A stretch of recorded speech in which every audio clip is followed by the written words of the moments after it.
There is a narrative that has existed for, God, almost 20 years now, that Resident Evil 4, the original on GameCube, released in January of 2005, saved Resident Evil from irrelevancy. The dying survival horror franchise needed an injection of new blood, and Resident Evil 4, which seemed to be following more conventional survival horror gameplay and camera style in the years before its release, judging by the early demos before it underwent the massive gameplay changes brought forth by the, at the time, revolutionary over-the-shoulder camera style, came in and saved the day, jettisoning the outdated and stale formula and presentation of the originals, replacing it with a much-needed, exhilarating roller coaster action experience that kept the series alive. It was only because Resident Evil 4 so boldly changed directions that Resident Evil was not doomed to die a slow, agonizing death like its sister series Silent Hill. But is this really the whole story, or is there more to this tale that seems to be forgotten to history, or simply omitted by those that propagate the narrative? On the surface, it's easy to see how this version of history spreads and continues to this day. All we have to do is look at the sales history of the franchise. I'm using fandom.com as my reference, and I'm not claiming that these numbers are absolutely accurate, but it'll be a fine general guide. I don't know how far they go into today, and the numbers you see here appear to just be general tracked sales and do not incorporate rentals, which we know were a big part of gaming in the 90s and 2000s. Hell, I rented RE1 twice before I bought it. It also doesn't account for used copies, which represent a lot of other players' experiences. So whatever these numbers are, they are conservative indicators of a game's success. Looking at the original trilogy, we see sales of 5 to 6 million for RE1 and RE2, and a noticeable dip with RE3. Is that our first sign that the series was on its way to an early death? I don't think so. RE3 is a quality title, and the favorite of many fans, like myself. And though it was originally conceived as a spin-off, they soon realized the potential the game had and gave it the well-earned official number in its title. While looking at the release date coming just 1 year after RE2 might lead you to think it was rushed, RE2 came out in January 1998 and RE3 in November 1999, so it was almost a full 2 years later. Plenty of time and passion was put into making that game the incredible and memorable experience that it was. If we just look at the PlayStation sales, and the PlayStation was Resident Evil's home from the very beginning, while RE3 didn't reach RE2's stellar sales, since RE2 was a phenomenon, it did outsell RE1 by 750,000 units, and was actually working with a disadvantage because RE1 received re-releases with the RE1 Director's Cut and the DualShock controller version, adding a huge 2 million more units to the sales figure, and the Director's Cut got a huge sales boost by including a playable demo for the upcoming RE2. And the RE2 DualShock version added another 800,000 to its already impressive 5 million. But RE3 had no such support. This kind of context matters. RE1's and RE2's sales were boosted by re-releases, RE1 especially, and of course the N64 version of RE2 adds a cool 300,000 to the total, while RE3 never released on the N64. I submit that while RE3's sales are still good, they could have been better if Capcom had simply pushed it more. They included a promotional demo with the release of Dino Crisis, and yeah, that's nice, but it's not a Director's Cut re-release or an N64 release, both of which could have had the game seeing 4.5 million. So even with RE3 being at a disadvantage, it still held its own in sales, was received with open arms by the large majority of the RE community, and provided a sense of finality to the original series story. I do not believe it's an indicator of dying interest in the series format just because it didn't hit RE2's blockbuster numbers, partly due to a lack of post-launch support. Of course, there was more to explore after this, as Resident Evil Code Veronica takes RE2's Claire as she searches for her brother Chris from RE1, and this is where we start to see the real sales difference. Total sales less than RE3, despite releasing on multiple consoles, the Dreamcast in 2000 and the PlayStation 2 in 2001. We have to ask why the sales of CV were lower. Regardless of the game's quality, we have to factor in several things working against it. 1. Early years of new consoles, so you have a potentially smaller customer base to begin with. 2. It wasn't an official numbered title, and there are many people, like myself, that tend to avoid spin-offs and stick to only the official numbered games in the series. 3. It released just a few months after RE3 came out, so there's a bit of market oversaturation happening. And 4. The hype of its launch was likely dampened a bit by exclusively launching on the Dreamcast, when Resident Evil was a strong Sony brand for 4 years. Just look at how the PS2 release of Code Veronica the next year actually has more sales than the Dreamcast version, where it was exclusively available for a while. Considering too that the PS2 was a far better selling console than the Dreamcast, these numbers right here are a sign that at the time, Resident Evil was a Sony brand. And that information will be important later. But releasing on PlayStation doesn't guarantee instant success. Other RE spin-off titles fared much worse, with poor reviews and poorer sales. And the strongest of the spin-offs, Code Veronica and Outbreak, the series' first multiplayer adventure, sold fine in their time, but there was no title making people scream, "Resident Evil is back on top!" The series was doing okay, but not like it was in the glory days of 96 to 99. Meanwhile, in the years of 1999 to the early 2000s, a new survival horror series was rising to stardom. Silent Hill, the breakout surprise hit from Konami trying to capitalize on Resident Evil's success. And they did. Silent Hill sold a couple million copies and earned its place as one of the greats. But even though the sequel in 2001 is critically acclaimed and considered by many to be the best in the series, even the best horror game of all time, it didn't sell very well. Not the big numbers they were expecting, fewer than Silent Hill 1, and sales continued to fall, with the excellent Silent Hill 3 doing even worse. And then quality started to decline, other studios took control, and down and down and down the series went until the garbage dump it sat in for the past 15 years or so. Silent Hill isn't a legendary series because it sold millions. It's legendary because of how it elevated horror games and how influential and special it was. It was never going to be as big as Resident Evil due to its bizarre cult storylines and twisted psychological horrors of sacrifice, sex, and murder. And Konami mismanaged the series as a publisher that didn't even really understand what they had.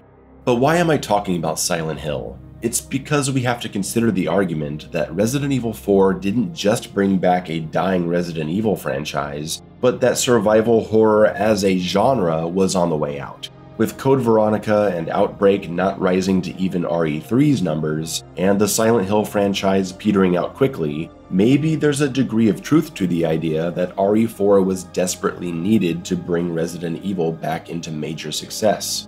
It's an interesting argument, but not one that I think holds a lot of weight, because I tend to see Resident Evil as something independent from genre trends. The numbered entries are always successful. The original trilogy sold well. RE4, 5, and 6 sold really well. RE7, Village, the remakes, they've all been doing great numbers. I don't think it matters what's popular at the time. Resident Evil is simply a powerhouse that manifests its own success when it stays focused and doesn't dilute its brand with constant spin-offs. When they come out and say, hey, this is the next big official Resident Evil, the audience is always there. Whether it's heart-racing explosive action or slow brooding horror, the mainline entries in the series always do well, for almost 30 years at this point. Now, how does this all tie to our main topic of RE4 saving the series? Well, some of you may remember that in the GameCube era, Capcom signed an exclusivity deal to develop 5 games for the Nintendo console. One of those games being the eventual Resident Evil 4. But Shinji Mikami, director of the original Resident Evil and RE4, entered a separate deal with Nintendo for the development of a bold remake of Resident Evil 1. And that remake has gone on to be considered by many fans of the originals to be the best game in the entire series, the definitive Resident Evil experience, and the gold standard of survival horror for all time. A straight-up, undebatable masterpiece that still looks and plays great today, thanks to the 2014 HD remaster. And this is the point in the video where I ask you to remember what I said just a while ago when talking about Code Veronica launching on the Dreamcast. The PlayStation was Resident Evil's home. That's where it was born. And now a stunning high-quality remake of the original classic PlayStation game, something destined to be a massive hit, was releasing on a Nintendo console. the weakest selling main Nintendo console until the Wii U, only selling 22 million units worldwide, even being discontinued in 2007, just 6.5 years after its release. While the PlayStation 2 had sold 50 million in North America alone by 2009, and of course has gone on to sell more than 150 million units in its lifetime. March 2002 saw the release of the incredible RE1 remake, and while the PlayStation 2 had already been out and going strong for a year and a half at that point, the GameCube had only been out for 6 months. In 2002, nobody had a GameCube, and if they did, they certainly didn't get one expecting to play survival horror games that originated on the PlayStation. I didn't have a GameCube, I had a PlayStation 2, because I loved Metal Gear Solid, Resident Evil, Silent Hill, and Twisted Metal, and I assumed the PlayStation 2 would be where those series continued. So imagine my surprise when I walked into my local GameStop in 2002 and saw a TV advertising a Resident Evil remake. It looked amazing, it looked real, my mind was blown. I had to have it, but they told me it was a GameCube exclusive. So I saved up and bought a GameCube, for that one game. I'm wondering how many of you did the same. I'm willing to bet a nice little chunk of those RE1 remake sales came from people who simply forked over the cash to get a GameCube. And hey, that's the idea behind exclusives, right? They drive console sales. But not every RE fan is going to do that, or even could do that. I'm a minority case. I enjoyed the RE1 remake more than any game maybe in my life at that point, but I didn't think too much about whether it was successful or not. Turns out it wasn't, selling only 1.3 million units on GameCube. And the disappointing sales for RE1 Remake are commonly cited as the final piece of evidence that RE4 was right to change direction from slow, spooky survival horror game to rip and tear action and carnage and hunting for treasure. It is said that RE4 saved a dying series. But the series was only dying because Capcom sabotaged it by releasing the RE1 Remake on a console no one owned while their fanbase was over on the PS2. I believe with all my heart that if they'd simply made the RE1 remake for the PS2 like they should have, it would have been huge. We never would have had this bullshit story about how no one wanted classic-style Resident Evil games anymore. And we would have gotten the remakes of 2 and 3 that the fans desperately wanted after seeing the quality of the RE1 remake. The remakes those original games deserved and never got, all because Capcom and Shinji Mikami wanted to publish on GameCube. You can hear I'm getting a little intense, I'm sorry. This is an emotional subject for me because to this day I'm bitter about not getting GameCube remakes for RE2 and 3. It's why the RE2 remake we got, as amazing as I believe it is, still stings a bit because the original never got the treatment that RE1 did. We'll never get it.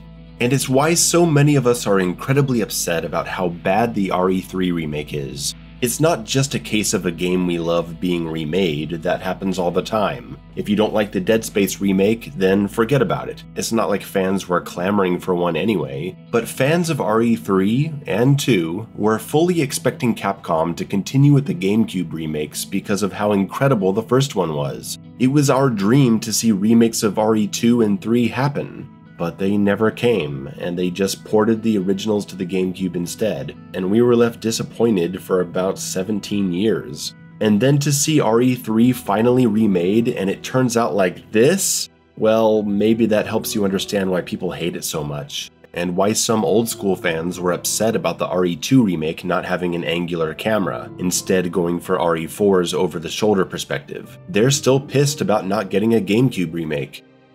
So Capcom kneecapped the remake by deciding to publish it on the console people were using to play Smash Bros., and then RE4 changes direction, possibly as a reaction to the poor sales, but also largely because they were playing with a new camera system that allowed for precision aiming, which led them to lean into the action direction. RE4 came out and it was a critical darling, Game of the Year, hailed as a masterpiece, and rightfully so. I loved RE4 and played the hell out of it.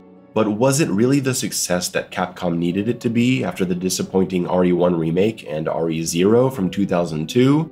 It wasn't, not if you look at the numbers. RE1 remake sold 1.3 million on GameCube. RE4 sold 1.6. That's not a huge improvement considering it's one of the greatest and most important games of all time. Its success was found with the release on PlayStation 2 later that year, a move they should have pulled with the RE1 remake as well. But no, they left it to die on the GameCube instead. Shinji Mikami famously protested the porting of RE4 to the PS2, but Capcom rightly made the move because they had a potential hit on their hands being limited by the GameCube install base. RE4 racked up another $2.3 million on PS2, and then another $2 million on the Wii 2 years later. And even still, the numbers at that point, considering the GameCube, Wii, and even PS2, don't even match Resident Evil 2 from 1998, which is interesting. The millions more sales RE4 got came much later, with the eventual releases on PS3 and Xbox 360 in 2012, PC in 2014, and PS4 and Xbox One in 2016, eventually putting its reported total here over 12 million in its lifetime. An amazing number for the Resident Evil series, of course. I'm not here to tell you that RE4 wasn't a bigger game than the originals. Survival horror is a smaller audience than action. RE4's gameplay has more universal appeal. That's fine, I'm not complaining about that. But the fact of the matter is, the success of RE4 is hung over the original game's heads as some kind of official statement that their time was over and the genre simply had to change direction to stay relevant. And I simply don't believe that. If Capcom hadn't sabotaged the RE1 remake with GameCube exclusivity, it would have sold way better. After being remastered and released for PS3 in 2014, finally arriving on a Sony console where it belonged, it racked up almost 4 million right there, and another 1 million on Steam, putting its total sales right up there with the big boy RE2 from 1998. If it had come out on PS2 originally, these totals today would be closer to 9 or 10 million, I'm sure of it, and we could have had a very different story. I imagine a world where instead of RE4's success obliterating the relevance of classic survival horror in the eyes of the public, we get to see both directions continue forward with success and confidence. I see RE4 releasing to accolades and blockbuster legendary success as a revolutionary and lucrative title, leading to more action-based sequels, while at the same time continuing with PlayStation 2 era masterful remakes of RE2 and RE3, made with passionate attention to detail, also seeing their own solid financial success, both classic survival horror and new action horror existing together. I see a gaming world not tossing aside a beloved genre and calling it antiquated and in need of an overhaul, simply because Capcom messed up with an exclusivity deal. I see a franchise able to stay strong and stick to its roots, and give confidence to other developers to keep classic survival horror alive during the toughest of times, as games seem to be just brown military shooters and rhythm games to sell you plastic peripherals. I see 15 years of not having to feel like a genre I love simply has no place, and instead getting quality titles that capture the real survival horror spirit, whether they be made by Capcom or someone else. Things are admittedly better these days. RE2 Remake showed us that survival horror can still be huge in the AAA scene, and there's a wonderful indie scene full of imaginative and fun experiences built on classic survival horror traditions. Tormented Souls, Darkwood, Signalis, Elisa, Echoes of the Living. If you want classic survival horror, you can find it. For a long time it felt like you couldn't, so I'm happy now, but I'm sad when I think about what could have been. The quality titles we could have been getting through the late 2000s, if only Capcom hadn't screwed up so bad with the GameCube deal. So did RE4 save the Resident Evil franchise from the abyss? In a way, but not in the way that people tend to claim it did. It wasn't that Resident Evil was dying naturally because there wasn't an interested audience anymore. It was being killed by its own creators, ignoring the huge audience that was there in favor of a crappy exclusivity deal which tanked the sales of the series' finest entry, creating the narrative that the franchise was in desperate need of a makeover. RE4's big change in direction did of course have a massive effect. It turned a blockbuster series selling 5 to 6 million into a mega blockbuster series selling 15 million with RE5. The Resident Evil fanbase is much larger today than it ever would have been if RE4 hadn't taken the big risk that it did. I'm definitely not denying that. Love or hate the action era of Resident Evil, it helped make the franchise a multi-generation phenomenon, and it led us to where we are today. And I hear all the time from fans of the action RE titles that take the time to go back to the classic survival horror trilogy and discover the magic and learn to love them too. I'm happy for that. So I don't want to come across as an RE4 hater or as denying that the action direction was more successful. My issue has always been the false narrative that Resident Evil was dead in the water and needed saving. That if RE4 hadn't gone for all-out action and had instead stuck with the slow, spooky tone and angular camera system, that somehow the series would have died out or something.